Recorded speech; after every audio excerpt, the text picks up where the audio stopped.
जय राधा माधव कुंज विहार।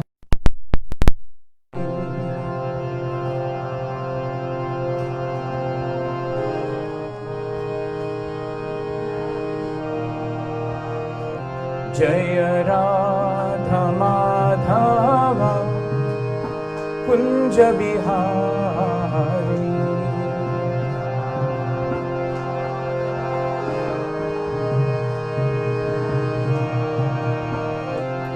जय गोपी जन वल्लभा गिरिवरधारी।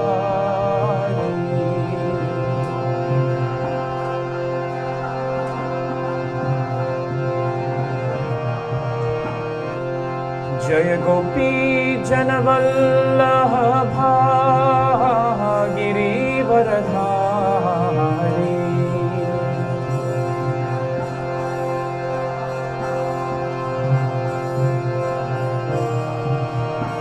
यशोदानंदन ब्रज जनरंजन।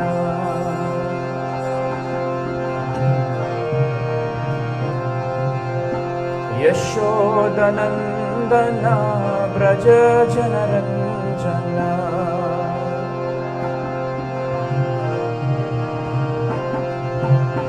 यमुना तीरा वनचारी।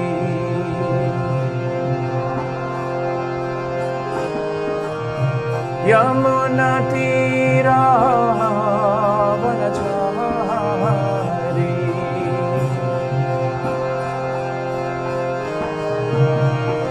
जय राधा माधव कुंज बिहारी।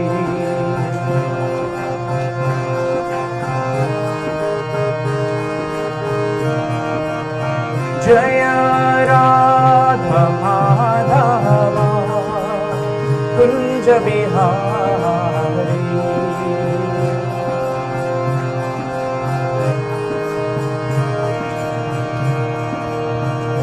जय गोपी जन वल्लभा गिरिवरधारी।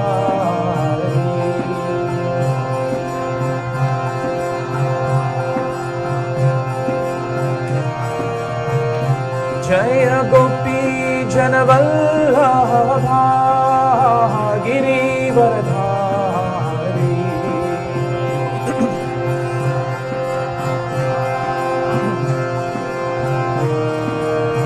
यशोदानंदन ब्रज जनरंजन।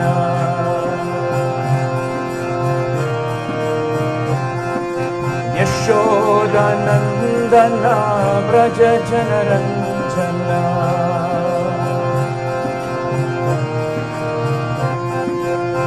यमुना तीरा वनचारी।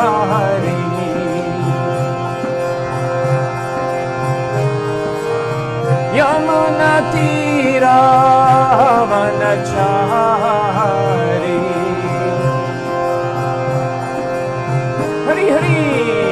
जय राधा माधव कुंज बिहारी।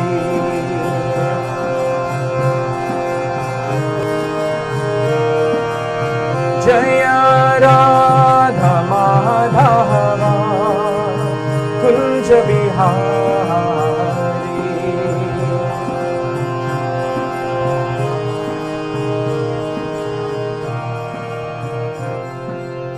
जय श्री श्री राधा माधव की। जय श्री जगन्नाथ बलदेव सुभद्रमयी की। निताय गौर प्रेमानंदे।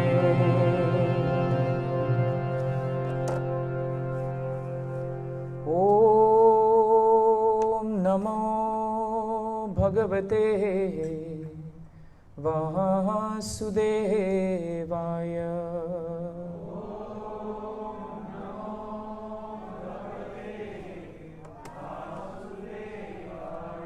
ओम नमो भगवते वासुदेवाय।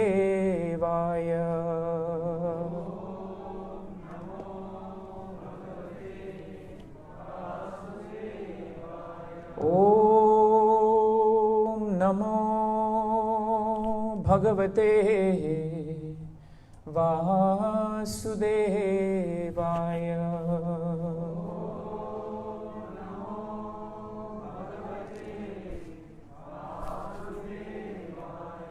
So we read today from chapter 5 of Bhagavad Gita, text 17. Tad buddhayas tad atmana tan nishtash tad parayanaha gachanti apurna avrittim jnana nirduta kalmashaha. Tad buddhayas tad atmana tan nishtash tad parayanaha gachanti apurna avrittim jnana nirduta kalmashaha. Tad buddhayas tad atmana tan nishtash tad parayanaha gachanti apurna avrittim jnana nirduta kalmashaha. Anyone like to repeat? Tad buddhayas tad atmana tan nishtash tad parayanaha gachanti apurna avrittim jnana nirduta kalmashaha.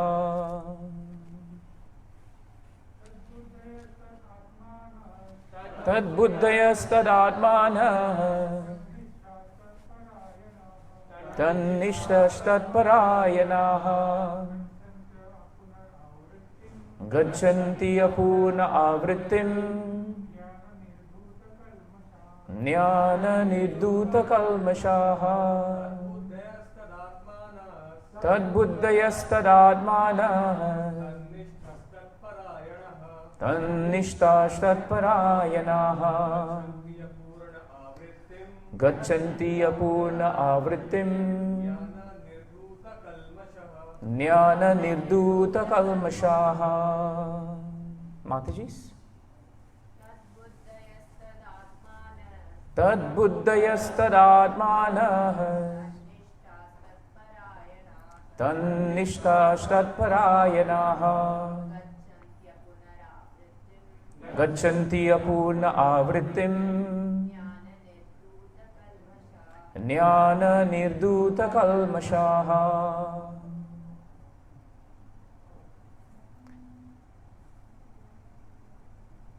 Mataji? Tad buddhayas tad atmana tan nishtash tad parayanaha gachanti apurna avrittim jnana nirduta kalmashaha.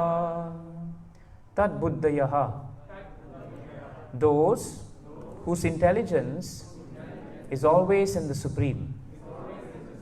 Tad atmanaha, those whose minds are always in the Supreme. Tad nishtaha, those whose faith is only meant for the Supreme. Tad parayanaha,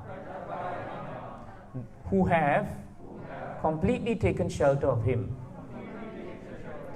Gachanti, go, apuna, avrittim, to liberation, jnana, by knowledge, nirduta, cleansed, kalmashaha, misgivings. Translation and purport by His Divine Grace, A.C. Bhaktivedanta Swami Srila Prabhupada Ki. Please repeat the translation. When one's intelligence, mind, faith, and refuge are all fixed in the Supreme, then one becomes fully cleansed of misgivings through complete knowledge, and thus proceeds straight on the path of liberation. Please hear the purport. The supreme transcendental truth is Lord Krishna. The whole Bhagavad Gita centers around the declaration that Krishna is the Supreme Personality of Godhead. That is the version of all Vedic literature. Paratattva means the Supreme Reality, who is understood by the knowers of the Supreme as Brahman, Paramatma and Bhagavan.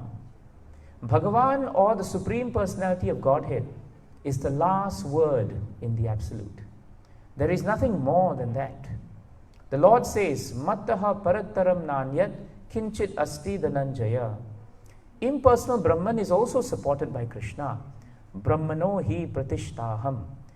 Therefore, in all ways, Krishna is the supreme reality, one whose mind, intelligence, faith and refuge are always in Krishna, or in other words, one who is fully in Krishna consciousness is undoubtedly washed clean of all misgivings and is in perfect knowledge in everything concerning transcendence.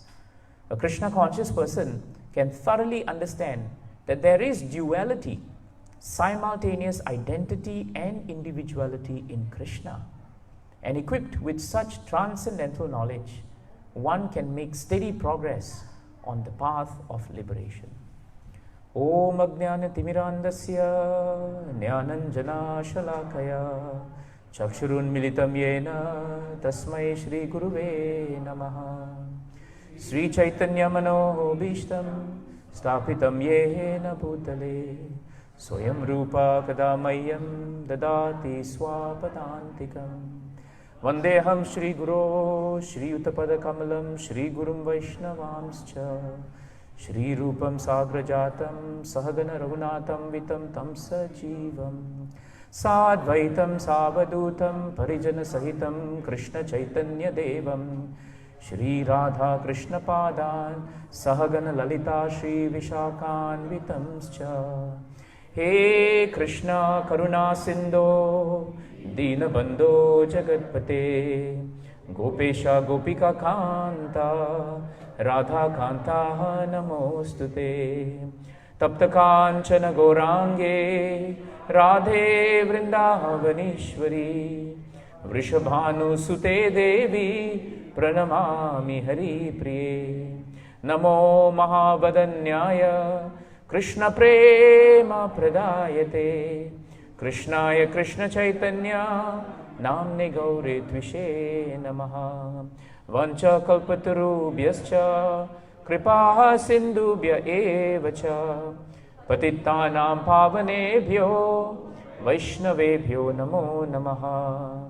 Jaya Shri Krishna Chaitanya Prabhu Nityananda Shri Advaita Gadadhara Shrivasadi Gaura Bhakta Vrinda.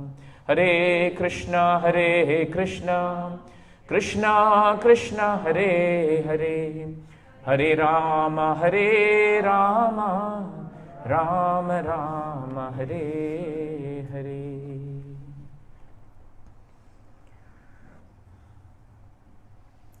So today's verse, Krishna is actually telling us and telling Arjuna, and actually it's more for us, how to become free of the misgivings in our lives. The word misgivings is there, And misgivings, actually, if you look at the word-to-word meaning, you'll find that kalmashaha, we also have a lot of misgivings in this world. In our relationships, in our movements amongst each other, in our social intercourse, you'll find that very often relationships between persons are filled with what we call misgivings. Very often something starts very nice, and then halfway through, we have misgivings about it. That means something about that relationship or something about that transaction creates some doubt in us, some distrust sometimes, and some apprehension. Now, Bhagavatam is very clear about why the misgivings come, you see. The misgivings come because you can easily understand the word misgiving. I remember when my Guru Maharaj took this verse, he explained misgivings very nicely. He said, miss and giving. So what happens, Maharaj told us, was that if instead of giving your life to Krishna, if you give it to sense gratification, then you have missed the point. And that is why it is easy to remember misgiving. In other words, if we want to give something, then we should give our life, we should give our time, we should give our energy, we should give all the resources we have at the lotus feet of Krishna. If you don't give that to Krishna, then you will be filled with misgivings. Because what happens is, instead of using all this for Krishna's service, we miss the point. And we end up actually giving all of our time, our energy, our talents, we give it for sense gratification. And when sense gratification becomes the aim of life, when our aim of life is just to gratify our senses without Krishna, when we want to enjoy separately without Krishna, when we want to indulge in activities which have nothing to do with Krishna, then what happens is these activities will produce misgivings in our hearts. Sometimes people may ask, then what is the connection between kalmasaha and misgivings? Because kalmasaha denotes sinful activities. When we perform activities where we are not giving ourselves to Krishna, where we are not surrendered and committed to Krishna, when we do it when we want, and then when we don't do it when we don't want, when we are whimsical about it, then what will happen is that that kind of activity actually will be interspersed with sense gratification. And in 554 Srimad Bhagavatam, it is very nicely stated that Nunam pramattam kurute vikarma. Nunam pramattam kurute vikarma. In other words, any activity that you perform, if it is not connected to Krishna, then what happens is the sinful activity becomes the goal of life of the materialist. And when it becomes the goal of life of the materialist, then what happens is the materialist does not understand that for every desire that we have in our heart, we are creating another body to satisfy that desire. That is why the acharyas tell us that when we are performing any kind of service, if that service brings doubts and distrust and apprehension, then it must be understood that there is a subtle mode of sense gratification in what we are doing. That is why we are not peaceful, and that is something we have to be very careful. When Mahaprabhu was washing the Gundicha temple with the associates, he made this point of washing it 2 times. The first time was to eradicate all the sinful reactions and sinful thinking and sinful thoughts that were in our hearts, which are considered gross. So that first round of cleaning generally tends to be the one that creates the most amount of dust. But the finer dust, Mahaprabhu insisted that everyone should go back and they should clean the temple again. And when they cleaned Gundicha again, then they got all the finer dust, the straws, the ones that were at the corner. And Mahaprabhu made everyone take it out and put it outside Gundicha temple. And the one who had the highest mound was the one he became most pleased with. And those who did not have the highest mound, he gently chastised them. He told them, oh, such a high mound you have. And they would become very embarrassed because they realized that it was not very high, it was actually the lowest. And in that way, Mahaprabhu gently but firmly told them to collect more dust. And the person with the most dust meant that that person was most purified because he had collected most dust. Not the person who said, oh, I have no dust. If you say I have no dust, that means not that you don't have any dust, but you are not able to identify and admit and accept that we have sinful thoughts in our hearts. So Mahaprabhu is so kind that he rewarded those who found so much dirt in their hearts and were ready to surrender to Mahaprabhu. And Prabhupada, in that long purport, he says that there are a few of these small dust particles that remain in the devotees' hearts, even after giving up many gross ideas of contamination.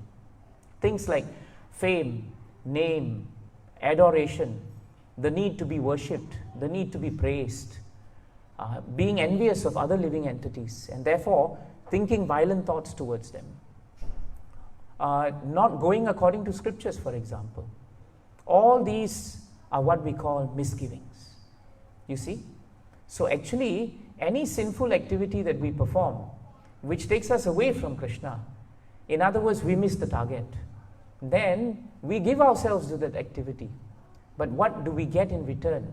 The only thing we get in return is actually distrust, disturbance, apprehension, and very often doubts in our mind also. So this is something that's very important, and that's why this is the only verse in Bhagavad Gita where actually the word misgivings is used for the word kalmashaha. Because it tells us, what will happen to us when we don't cleanse ourselves of these misgivings. So therefore we have to be very careful, Prabhus and Matajis, to make sure that our aim of life is not sense gratification. If the aim of life becomes sense gratification, then what happens is, Bhagavatam tells us that aim of life becomes polluted. Our aim of life should be ahaituki apratihata, yayatma suprasidati. We should become satisfied because we are performing bhakti. Bhaktir adoksaje. We are supposed to perform bhakti for Krishna. That is actually our true constitutional position. Until and unless you do the devotional service, and until you do it without motivation, you will always find that we will become disturbed. But when we become completely aligned to Krishna, and our motive is nothing but to please Krishna and the Vaishnavas, and nothing else in our hearts actually, then that devotional service becomes uninterrupted, and very importantly, because it is unmotivated. And when that happens actually, the polluted aim of life is cleansed. Why? Because it is done by oral reception of the holy names of the Lord. So even though material life is so difficult, and there are so many challenges and so many misgivings, Bhagavatam tells us that just by hearing about Krishna, just by drinking the oral reception of Krishna, we can actually cleanse our lives. There is Pibantiye, second canto, second chapter, 37th verse, 2:37. This is very important verse for us. Pibantiye bhagavata atmana satam kathamritam shravana puteshu samritam punanti te vishaya vidushitashayam vrajanti tacharana saroruhantikam. So Bhagavatam tells us very nicely, Shukadeva Goswami, he's telling us how to come out of the misgivings. He says that we should drink the oral reception. In other words, every time we hear about Krishna, we should drink it through our ears. And the moment we hear anything about Krishna, because they are fully filled, with that message of the Lord, and that message is nectarian, that message of Krishna will purify the polluted aim of life. So if in my heart the aim of life is polluted by sinful desires, then if I sit down to hear about Krishna, just to hear and to hear and to hear from sadhu, to hear from Srila Prabhupada's books, then Bhagavatam tells us this will change and correct our hearts. It will move us away from the polluted aim to the actual aim of life. And when that happens, we go back to Krishna. This is such an important point that we should remember.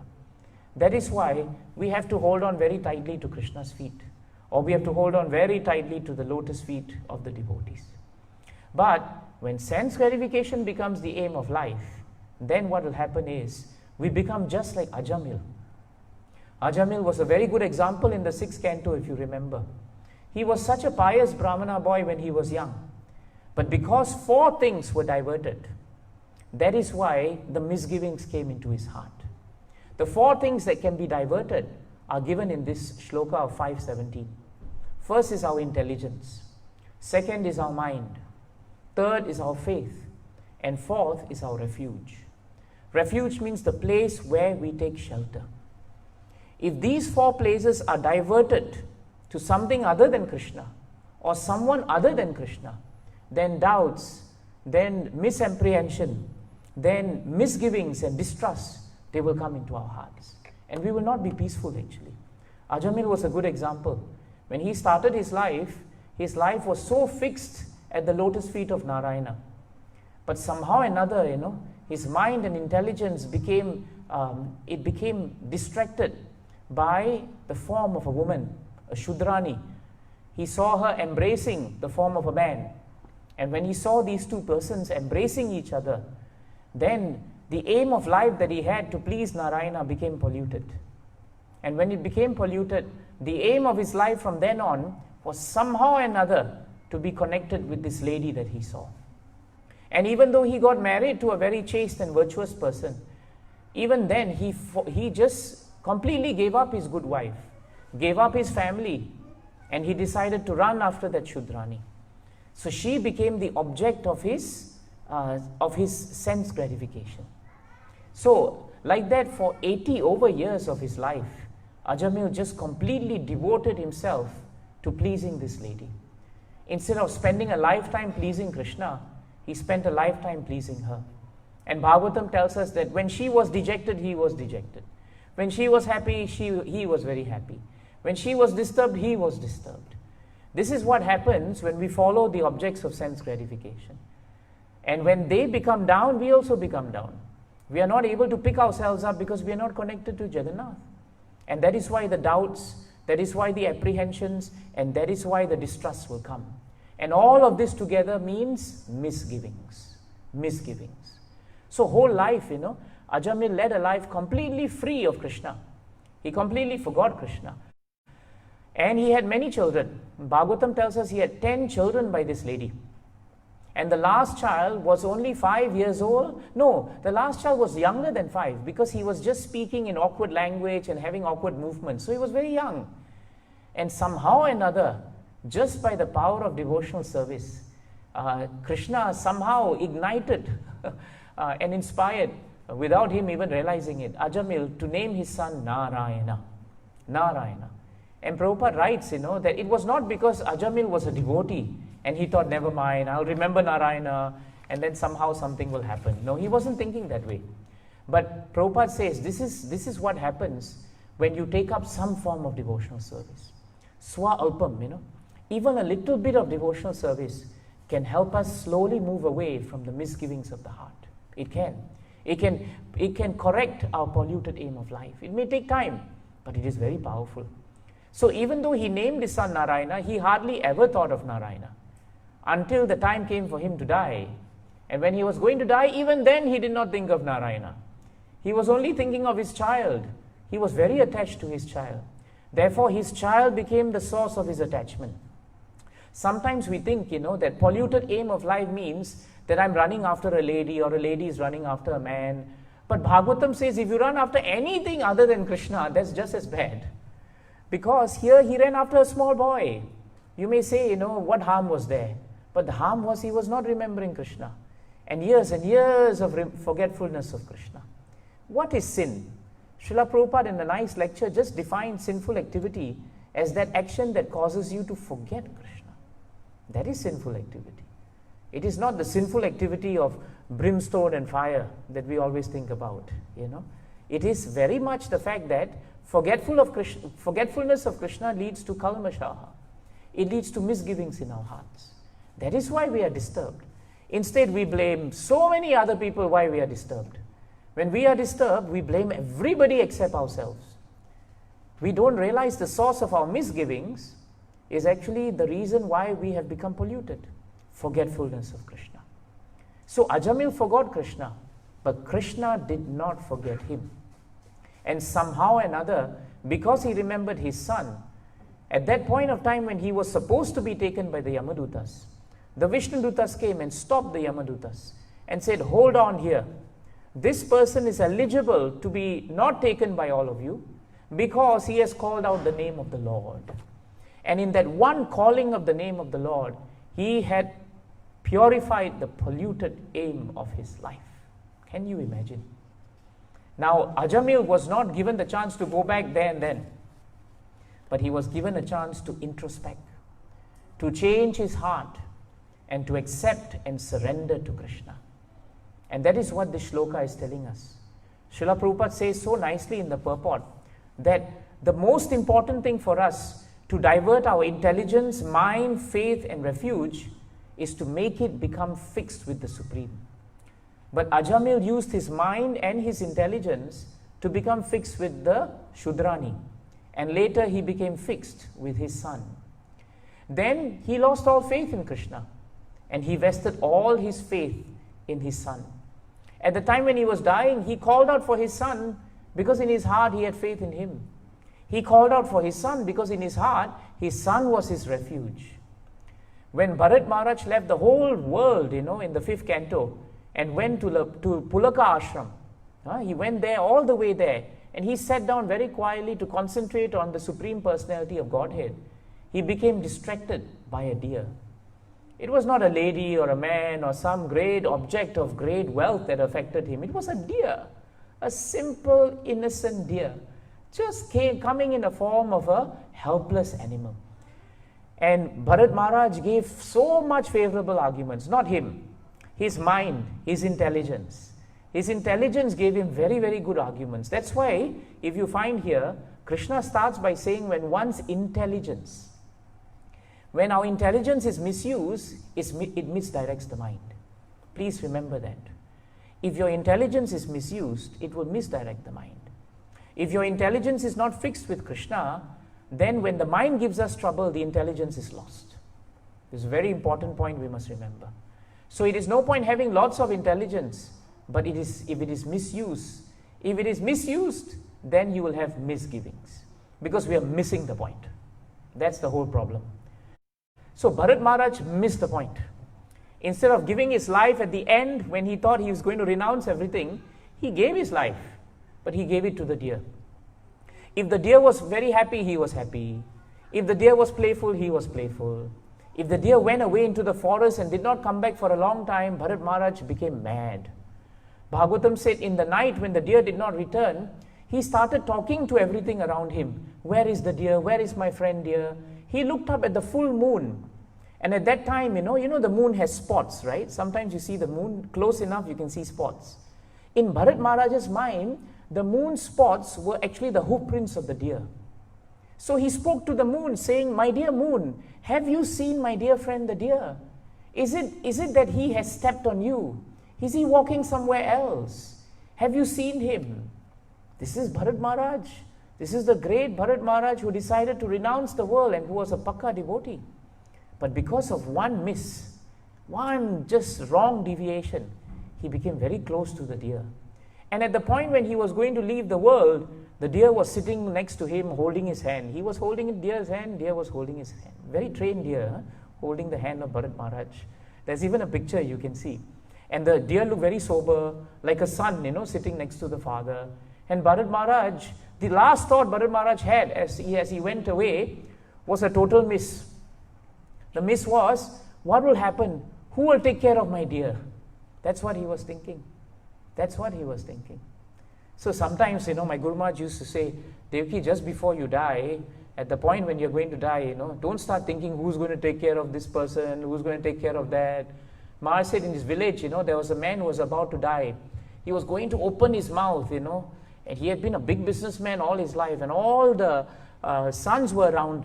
They were thinking maybe father's going to tell us where he has kept some money, In those days, people kept money under the bed, under the pillow. So they were thinking maybe he's going to tell us something. And when he opened his mouth, the priest was there. Priest was thinking maybe he would say Krishna's name. But Maharaj said when he opened his mouth, the first thing he said was, the neighbor had taken 2 pinches of sugar last week. Take it back from him. And he died. He died. This is misgiving. This is complete miss, you see.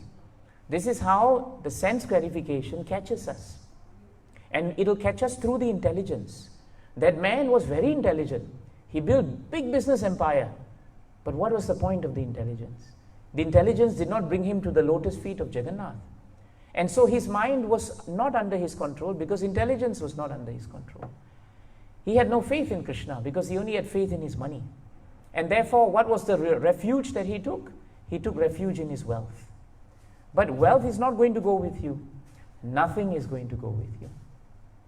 But if we take refuge of Krishna, then Krishna becomes the boat that allows us to go across this world. So intelligence is a very important point, Prabhus and Matajis. It is the starting point, it is the entry. If we use intelligence for Krishna, then Krishna will really protect our intelligence. Krishna is known in Bhagavad Gita as Buddhi Buddhi Matam. He is the intelligent of the intelligent. He is the source of all intelligence, isn't it? 15:15 of Bhagavad Gita. It is from Him remembrance comes. It is from Him forgetfulness comes. He is also the source of all intelligence that's coming. But sometimes we don't understand what is this intelligence. Intelligence is not IQ. IQ is just, what we call intelligence in this world. But Bhagavatam has a very interesting definition of intelligence. It is in the 4th canto, 20th chapter, 3rd verse. And until my Guru Maharaj pointed this out to me, I never understood what intelligence actually means according to Bhagavatam. So this was actually spoken by Prithu Maharaj. No, it was spoken by the Brahmanas to Prithu Maharaj, or maybe it is Lord Vishnu himself at the sacrificial arena. Anyway, the point is very nice. Sudhiya sadhavo loke naradeva narottamaha nabi dhruyanti bhutebhyo yarhi natma kalevaram. See the translation. O king, one who is advanced in intelligence and eager to perform welfare activities for others is considered best among human beings. An advanced human being is never malicious to others.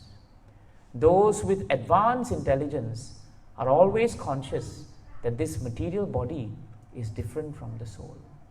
This is the value of intelligence. When we want to advance our intelligence, this is the symptom of intelligence. When one becomes intelligent, then he will understand two things. He will understand that his life is meant for the welfare of other living entities. And welfare of other living entities, Srila Prabhupada says, is to give them Krishna consciousness. That is the only welfare, and that is the only auspicious activity.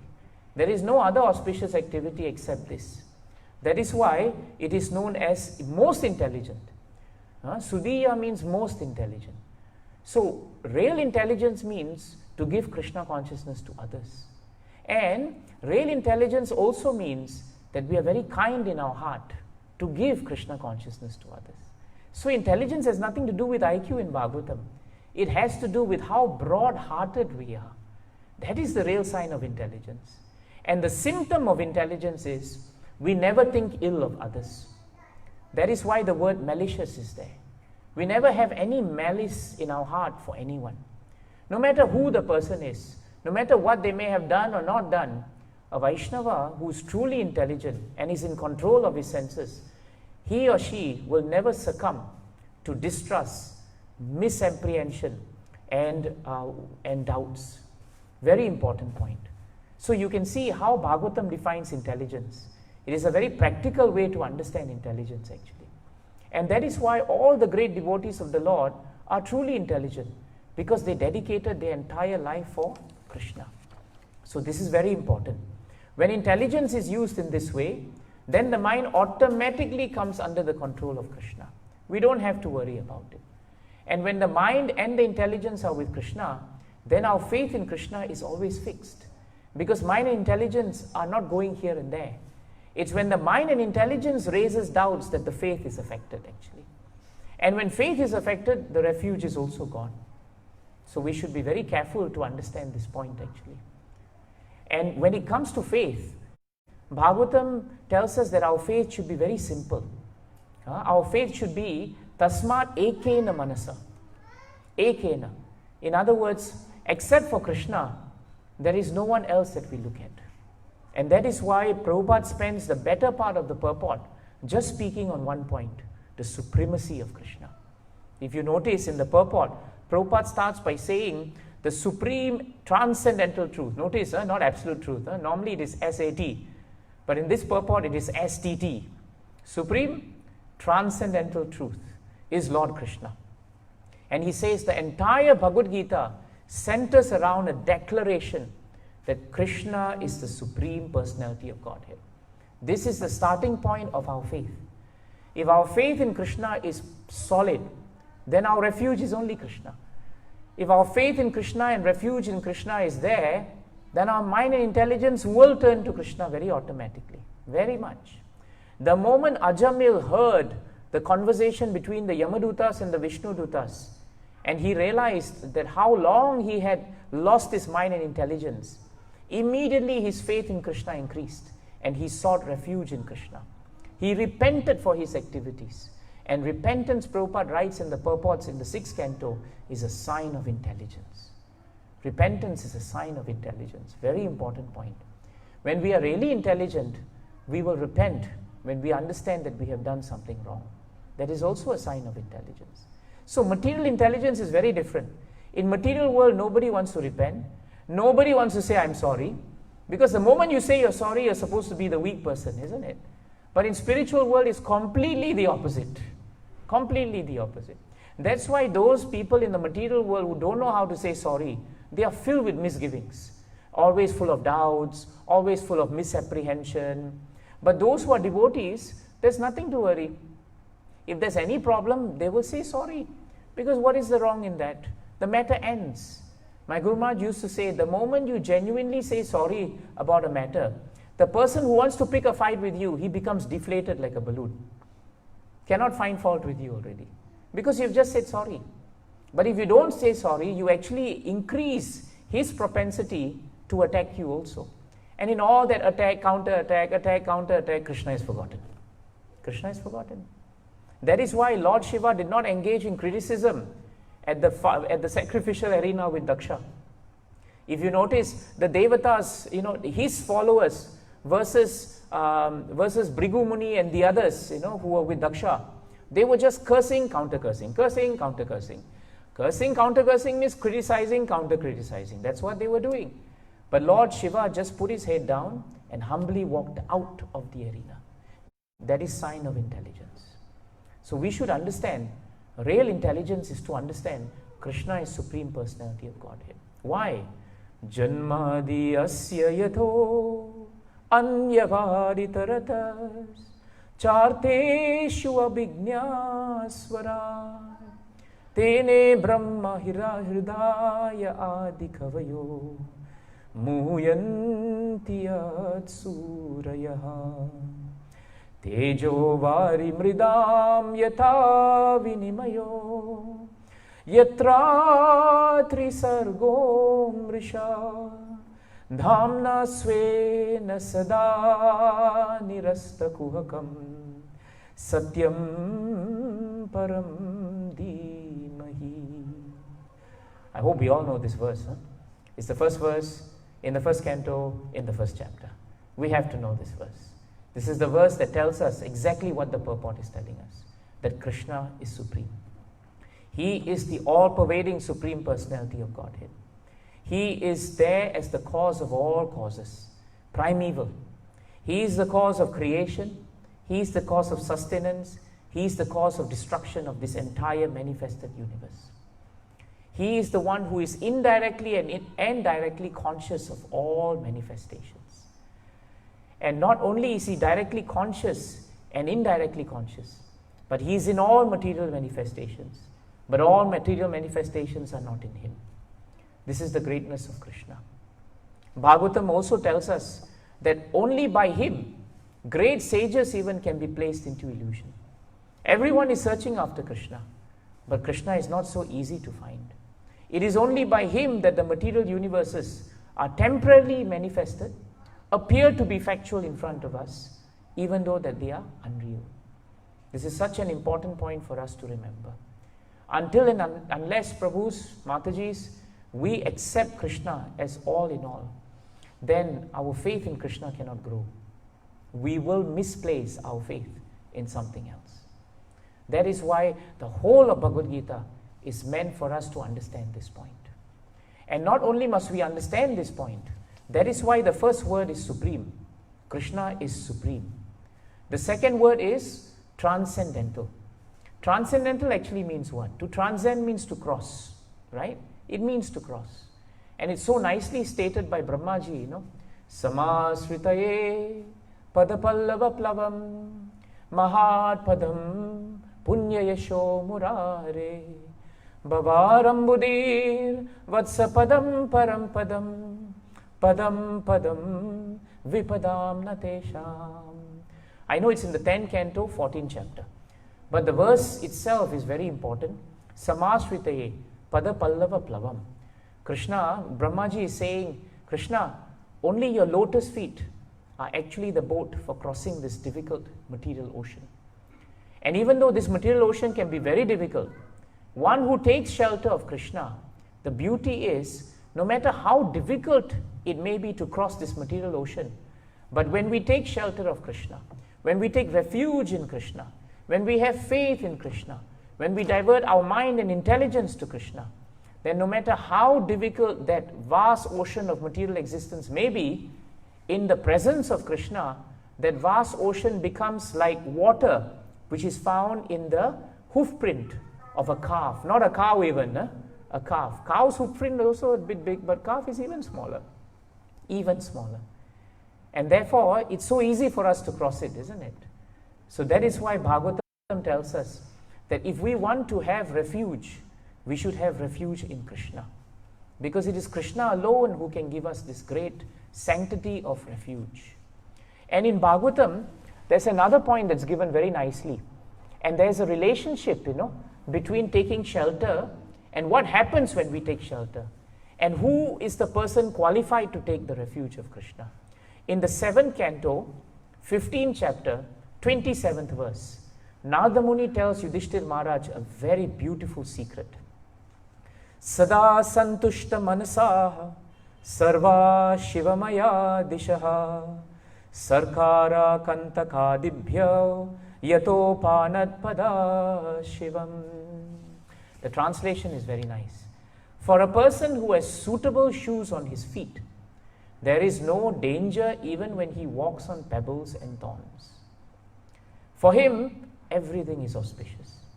Similarly, for one who is always self-satisfied, there is no distress. Indeed, he feels happiness everywhere. To become self-satisfied means to be connected to Krishna. Until we are connected to Krishna, we cannot become self-satisfied. The opposite of self-satisfied is to have doubts, is to have misgivings, is to have apprehension, is to have distrust. But when we come to the lotus feet of Krishna, then that power of devotional service becomes suitable shoes, for our feet. So one is the imagery of the ocean that becomes water in a hoof print of a calf. The other is that no matter how many pebbles and thorns are there, if you don't have suitable shoes, it will be very painful. But if your shoes are very suitable, what is the beauty of it? The beauty is you don't feel it actually. You don't feel it. So this is a very important point. That is why one who is intelligent and mindful of Krishna, what will happen? They will actually take refuge of Krishna. And when one takes refuge of Krishna, when Krishna is all in all for that person, then very innocently, with full faith, the devotee accepts everything that Krishna gives. Look at Yashoda Mata in Damodar Leela. Yashoda Mata, for her, Krishna was whole and soul, Prabhu's, Mataji's. There was nothing else except Krishna. Her morning on Diwali day began by churning milk, by churning butter. Her day ended by tying Krishna. In between there was nothing. And every day in Vrindavan Dham, not only Mother Yashoda, but all the gopis and the gopas, they would start the day remembering Krishna, and they would end the day remembering Krishna. And in between also they would remember Krishna. So there were no misgivings. We never hear anywhere in Bhagavatam where the residents of Vrindavan were filled with doubts, distrust, and apprehension. We never hear anything of this. They were always filled with love for Krishna. Even when Indra struck so much rain and Govardhan had to be carried by Krishna, at the point when the danger of the rain came, there was no distrust in their hearts, They did not lose trust and faith in Krishna. No. In fact, they ran to Krishna. They didn't say, see, why did we turn to Krishna? Now we are in trouble. No. They went back to Krishna because their faith in him was very strong. They knew that somehow or another only Krishna can save us. We must inculcate that attitude. That somehow or another in any situation, why are we wasting time? We should just turn to Krishna. This is very important. Why? Because Krishna is supreme. And because he is transcendental. This is the meaning of transcendental. Only when you are with Krishna can you cross the ocean of birth and death.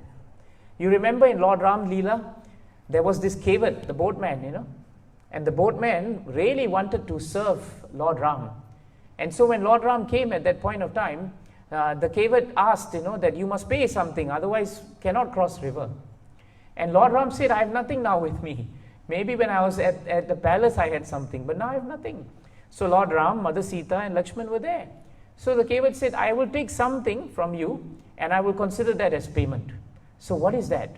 He said that I want to wash your feet and I want to just do abhishek of your feet. That is all I desire. Now when the Kevat said that, Lord Ram started to laugh. And Ramayana, Lord Ram doesn't laugh at all. He's very, very serious. Krishna is laughing all the time. He compensated for Lord Ram actually in one way. In Lord Ram, he was very super serious. Lord Ram did not joke, did not laugh, very serious. But Krishna, look at Damodar Leela. Look at the way he was running. Look at the way he was feeding the monkeys. So whole time in Vrindavan, everybody was laughing. But in Treta Yuga, everyone was serious. So Lord Ram was laughing and Sita Mata and Lakshman were thinking, why are you laughing? They were very upset because they were so close to Lord Ram. But when brother Lakshman was with Lord Ram and Mother Sita had not married him, at that time every night it was only Lakshman who could actually wash the lotus feet of Lord Ram and massage them. Then of course when Lord Ram got married to Mother Sita, Lakshman reluctantly had to share that service with Mother Sita. And Mother Sita also felt very bad because she said, I have become the wife. Why the brother must keep coming in and wash his feet? That time is over, isn't it? Let me wash my husband's feet. So like that, they constantly only got to wash one feet of Lord Ram. But here the Kevat was saying, I want to wash both feet of Lord Ram. And Lord Ram was laughing. And he said, please go ahead. And now Lakshman and Sita Mata got very upset. We get to do half a feet, or half at least, 1 feet, 1 feet. And he gets 2. So they asked Lord Ram, why is it, my Lord, that you're giving so much refuge to this Kevat? What has he done? And Lord Ram said, when I was Garbhodakashe Vishnu, at the beginning of this manifestation of this millennium in this world, at that time, I was lying down on Lakshman, who is none other than Lord Balaram. And you were Mahalakshmi, and you were massaging my feet. But you were very, very careful to massage my feet. And Lakshman was very careful to protect me. But there was a tortoise that was swimming in the ocean, And when it saw my lotus feet, it wanted to actually come up and it wanted to touch and it wanted to worship my feet. Because all beings know that I am the soul of all souls. So the tortoise came up. But the moment it came out, Mother Lakshmi pushed it away because she said, no, this service is mine. I don't want to share the service. And Lakshman also pushed up his body, so that the tortoise was flung back into the water. But the tortoise's prayer to somehow serve Lord Ram did not go unheard. And I remembered his sincere prayer.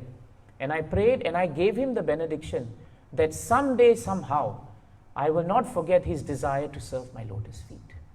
So when we use our intelligence and our mind to create a desire, which is very natural, but a desire to serve the Lord and his devotees, those desires bring us through the mind and the intelligence to faith and refuge.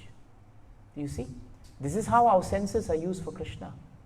And so Lord Ram said, because of his previous life as tortoise, today he has the chance to wash my feet. So Sita Mata, Lakshman, what to do? Can't say anything, isn't it? So he washed their feet and they sat on the boat. And as they went on that boat, they crossed, And when they crossed, Lord Ram again was not very happy. Somehow or another, he found, something. And he said that somehow or another, I have to give you something. And at that point of time, the Kevat said, people of the same profession, we don't pay each other when we are in the same profession. Generally, if you are a doctor, you go and see a doctor. The doctor will waive his fees. Unless you're a lawyer. Lawyers will charge you. They are terrible people. They will do that. But generally, doctors are not like that. And actually, lawyers, we have a code of ethics that we should respect a fellow solicitor. So that's what the Kevat was saying. The Kevat was saying, if we are men of same profession, we don't charge each other. So Lord Ram was a little bit surprised. He said, we are not of the same profession. I'm a king in exile and you're a Kevat. And the Kevat said, no, my lord, we are of the same profession. The only difference is, my prayer is this, that today I have allowed, somehow or another you've given me an opportunity to wash your feet and to carry you across this river. But I pray that when my time comes to leave this world, I pray that you will remember me, my Lord, and somehow you will carry me You will give me a suitable boat, on which I can cross this great, vast ocean of birth and death, which is much bigger and much deeper and much more difficult to cross than the simple, puny river that I traverse every day. And Lord Ram became so pleased with him because it showed, how much of surrender and how much of refuge that this soul had taken of him. And that is the meaning of refuge. That is the meaning of faith. In the Hitopadesha, and we'll conclude with this because time is running. In the Hitopadesha, there's a very nice story of a very simple girl who used to carry milk for a Brahmana. And the Brahmana was very expert, in his erudite scholarship, knew all the mantras inside out, chanted very well. It was said even in his sleep, he could chant mantras without remembering. It was so ingrained in him. So every morning she would bring the milk, but it would be a bit late because she had to cross the river to come. So one day he turned to her. Her name in Hitopadesha was Lakshmi, I think. And he said, Lakshmi, from tomorrow you must bring the milk before Mangalarti because I want to offer to the deities. And she said, I think it's very difficult, because the boatman is a bit old. By the time I get him up, by the time he gets me to cross, it's about after sunrise. And then he looked at her with disdain and said, you are talking about a boatman? Do you not know that the Supreme Lord Hari, do you not know that by chanting his name and taking his name, that name becomes the boat that can even make you cross the ocean of birth and death? And you are telling me you can't take the name of Hari and cross over and bring the milk before that? Like that he said it, sometimes people do that when we think we know a lot. So what happened was Lakshmi went home and whole night, she began meditating. She used her intelligence and therefore she concentrated her mind on the lotus feet of Hari. And she prayed that what the Brahmana said, she should grow in her heart as faith. By morning, her only refuge had become Hari. And so in the morning, Brahmana woke up thinking she will come late again. Opened the door and there was Lakshmi with the milk. And he said, Lakshmi, very good. How did you get the boatman to wake up so early? She said, I didn't. And he said, how? She said, you gave me the way, my dear sir. And he said, what did I tell you? You told me that if taking the name of Hari can cross the ocean of material birth and death, surely, Hari being supreme, being transcendental, and being the only truth, surely if I take his name, what is a river for me to cross? So he said, you mean you crossed the river just taking the name of Hari? She said, I did. So he said, show me now. So she went to the river, and by chanting the name of Hari, she crossed the river. And the Brahmana was completely perplexed. He thought, this girl, no understanding of Vedas, doesn't know the shlokas, doesn't know any of the itihasas and Puranas. How did she cross? And then she turned to him very innocently and said, if I can cross, for you, you can practically crawl across it. Nothing to worry. Please do it, sir. And so the Brahmana started walking and he said, Hari, Hari, now you must save me. Not save me from crossing the river, but save me from losing my face and my pride. And just when he put one foot into the water, he felt, okay, there's a bit of stability. But the second foot, he remembered his new silken dhoti that he had worn. And he thought, oh my God, now the dhoti will get wet. And the moment he thought of that, he plunged into the water. It's a very simple story. But Hitopadesha is always full of simple stories. But they tell us exactly this point. Lakshmi, she had intelligence to understand that we must have faith and take refuge in Krishna. Then the mind automatically comes in control. But you can only take refuge in Krishna if you understand that He is all in all. And the only way to do that is to perform the sincere devotional service. So if we want to come out of a lifetime of misgivings, a lifetime of doubts and distrust and apprehension, then we must do what 5:17 is telling us. We must fix our hearts and our mind on the Supreme. We must do what Mother Yashoda did. We must do what the residents of Govardhan did. We must do what the residents of Vrindavan did. They all decided that when Krishna is there, whatever he gives me is my refuge. And do not forget what is the definition of intelligence in Bhagavatam. Intelligence in Bhagavatam means that we preach Krishna consciousness. We give Krishna consciousness. And how can you give Krishna consciousness? If you bear malice to others. This is why Bhagavatam is the most practical literature in the world. Do you notice for every episode of Bhagavad Gita and Bhagavatam, there is not philosophy only. But more important than that, it always translates into our behavior. It always translates into our behavior. The whole of Bhagavatam is about a change of consciousness and a change of behavior. So let us pray today. It's the last weekend of Damodar. Let us pray that we will always be absorbed, in the mood of serving the great devotees of the Lord, who are always in the mood of having faith in Krishna, of seeing Him as the sanctuary of their heart. And if there's nothing else in their heart except Krishna, then there will be nothing else in their consciousness except Krishna. So finally, it is the heart that matters most. Right? It is the heart that matters most. Sometimes we say, why is it that I'm chanting Krishna's names but I cannot see Him? We may chant His names, but we must also use our intelligence to move away from the polluted aim of life.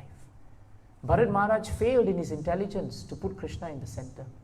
Ajamil failed in his intelligence to put Krishna in the center. But there are many great examples of devotees who did that. Parikshit Maharaj, for example, he knew he was cursed, but he used his intelligence to fix Krishna in the center. Otherwise, cursing, counter cursing, 7 days will go and he will be finished. But he was intelligent. Jai Grantharaj Srimad Bhagavatam ki. Jai Srila Prabhupada ki. Jai Srila Gurudev ki. Jai Gaura Premanjana. So let's start Damodar singing if we can. Just give me 2 minutes to come down.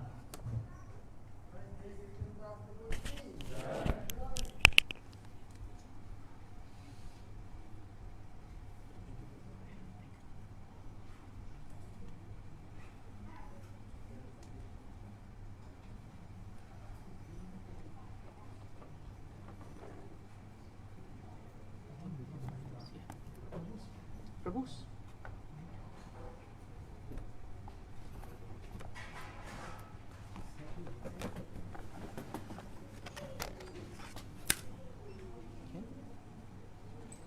Just need to move this down.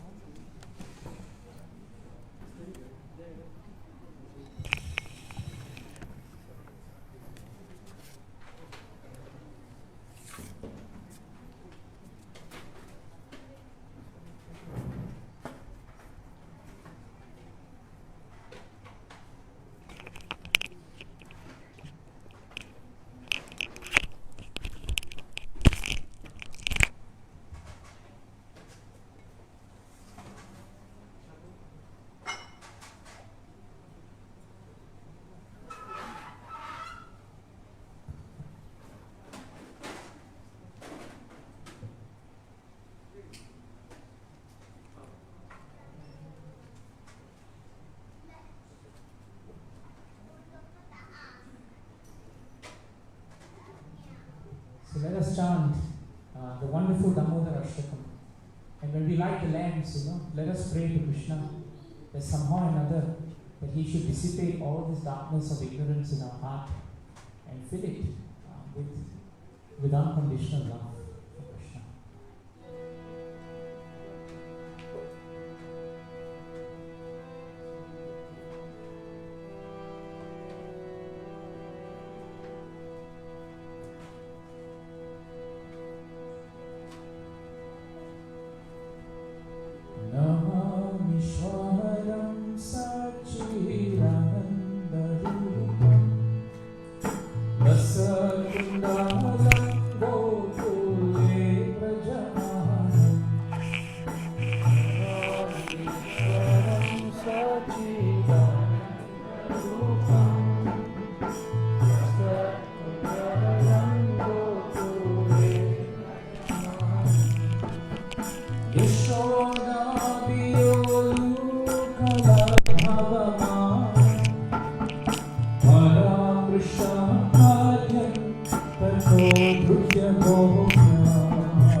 that we will always continue to be taking refuge at His lotus feet. Jaya Jagannatha, Jaya Jagannatha, Baladeva, Jaya Subhadra.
Srimad His Divine Grace A.C. Bhaktivedanta Swami Srila Prabhupada ki Jai Om Vishnupad Paramahamsa Parivrajacharya Ashtotra Sat Srimad His Divine Grace Srila Bhakti Siddhanta Saraswati Thakur Maharaj ki iskcon founder, BDT founder, BI founder, Bhakti Kalacheta founder, His Divine Grace A.C. Bhaktivedanta Swami Srila Prabhupada ki Namacharya Srila Haridas Thakur ki Shri Shri Sadguru Swami Prabhu Ji Anant Gauri Vaishnava ki प्रेम से कहो श्री कृष्ण चैतन्य प्रभु नित्यानंद श्री अद्वैत गदाधर श्रीवासादि गौर भक्तवृंद की श्री श्री राधा कृष्ण गुरु गोपीनाथ श्याम कुंज राधा कुंज गिरि गोवर्धन की श्री वृंदावन भूमि धाम की श्री मथुरा धाम की श्री मायापुर नवद्वीप धाम की नीलाचल पुरुषोत्तम चेत जनापुरी धाम की चक्रतीर्थ बाल चेत द्वारपुरी धाम की गंगामयी यमुनामयी की श्रीमती तुलसी वृंदावन देवी की समवेत भक्तवृंद की जय श्री हरिनाम संकीर्त यज्ञ की हरे कृष्ण महामंत्र युग धर्म की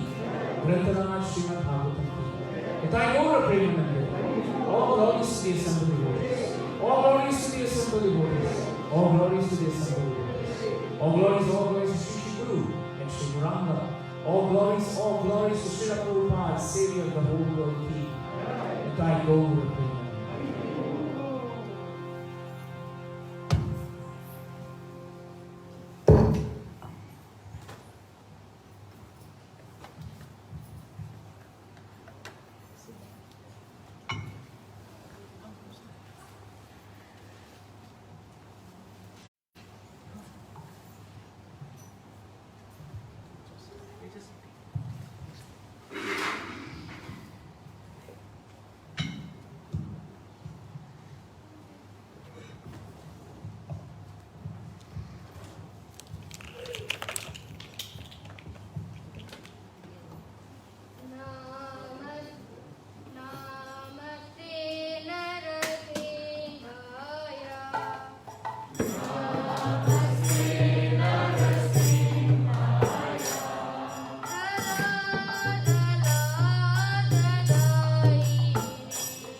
Premanand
Maharaj ki.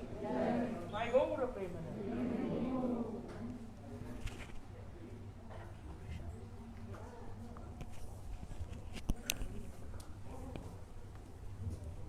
We thank all devotees for joining us today for this evening's program. It's so ecstatic to chant the holy names of the Lord. I think we should have some avenue for different groups of devotees to chant. Perhaps, devotees who always want to sing for the pleasure of their lordships. Now that we don't get visiting devotees coming through, it's actually easier to plan our own schedules. One way of doing it, of course, is to ensure that we maybe put aside the first Saturday of every month, or the third Saturday, or the second Saturday, or the last Saturday, and just devote it instead of a class to an hour of kirtan. We can have, Prabhus, we can have the ladies, we can have the children. They can do 10-15 minutes each, and I think we can have 2 or 3 groups of devotees doing it. And that would be a very nice way of chanting Krishna's names. We could also chant bhajans actually, because so many Vaishnava bhajans are there, and it's very important that we actually become acquainted with them. We understand their meaning also. So that's the other thing that's important. So let us try and fix a particular date. I'll speak to the organizers and the committee and the devotees, and we come back to you. And if you want to form teams, then go ahead. It's a democracy. You can just do it. Just try and get a team, that can sing together and not fight. That's also very important. And singing is not about a competition. It's actually singing for the pleasure of your lordships. So we're all right. It doesn't mean you have to be the best singer in the world. As long as their lordships, are not shaking and they're very ecstatic, I think everybody else should also be very ecstatic, right? So that's important. We mustn't forget that Bhakti Siddhanta Saraswati Thakur Maharaj sometimes got some of the worst singers to sing for Gaurarti. He did that so that we would not become attached to the idea of a good harmony or a good tune, but we become more attached to the meaning of the song and to why we sing it. So that's really important. Okay. Tomorrow morning, Krishna Premanjana will be taking the class in Srimad Bhagavatam. Now, we have got good feedback about starting Bhagavatam class earlier. Am I right, Sapurna? Many devotees have written in to say they really like the idea for a variety of reasons. So we are thinking that we should be starting it very soon. So just give us maybe a week to sort it out, and then we will start the program early, which means you have the chance to come, take darshan, hear Guru Puja. Sometimes we don't hear it enough, and we're all in our homes. Offer flowers to Srila Prabhupada, sit down and listen to Bhagavatam. I think it's a more immersive program because we become connected to Srila Prabhupada. But tomorrow morning we start as per normal, or is it 8:45? 8:45 we start, because we have the disciple course that we conducted by Pasai Prabhu after that. So we need to make sure that the timings are good. Now as you're leaving tomorrow, you may see a group of devotees who are actually coming in. My suggestion is leave as swiftly and in a disciplined manner as possible, so that the others who are coming in will not be inconvenienced, and they can settle down and the course can also start. Okay? So that's tomorrow morning's program. Monday is the last day of Damodar. We'll all gather at the center, and we will just do kirtan. Let's just spend an hour, an hour plus, just doing nice kirtan. We will sing Damodar Ashtakam. We will also sing Adaram Madhuram, which I think is a very beautiful bhajan that we can sing for the pleasure of the lordships, and we will chant the harekrishna mantra. Right? So please don't miss the opportunity for the last day. Light all our lamps, make sure that the center is very brightly lit, and pray to Lord Damodar for His continuous mercy to see us through our devotional service. Use our mind, use our intelligence, increase our faith, and seek refuge. 4 things. That's all we need to do. If we can do this all at Krishna's lotus feet, then whatever misgivings that come in the heart, Krishna will take care of them. He will take care of it through the power of Srila Prabhupada's books, the purity of Srila Prabhupada's teachings, and us being loyal to Srila Prabhupada and loyal to Jagannath Baladev. So thank you very much for your time. Prabhu's downstairs, are we okay? Very good. Sometimes, I'm not sure whether I'm speaking because subconsciously I want the group to go, or whether I just need to extend the time. But now it's done, so we can actually start going this way. Any other announcement? Okay, fine. Good. Elderly devotees, you don't have to go through the long route. You can just turn around and you can walk down there. Who qualifies as elderly? I leave it to you. I will not make any comments on that. sometimes, you never know who feels not so good about doing anything. Nobody's moving, so nobody's urging. But those of you who can walk and move around and are quite young, I think we can start moving. Right? Very good. Thank you very much for your time, Prabhu Smarties. Jai Jagannath Baladev Subhadramani Ki. Hare Krishna.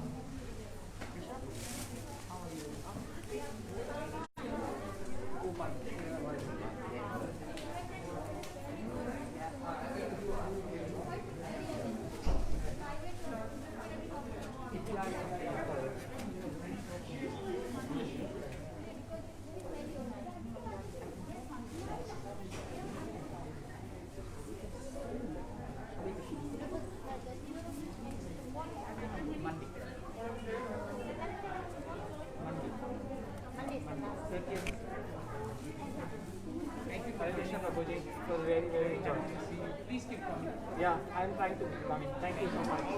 Very nice. Thank you.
No, no, it's not mine. It's what's his name? Yeah, Vishal. Don't say Vishal, say Vishal Prabhu. You must say the word Prabhu. I was about to No, no, no. Your Vishal is louder than the Prabhu. You must say Vishal Prabhu. Adi Prabhu.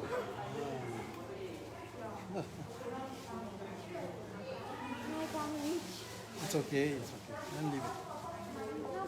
On Tuesday when I came, these water light is still on. Okay, then you go upstairs and off it if you want to.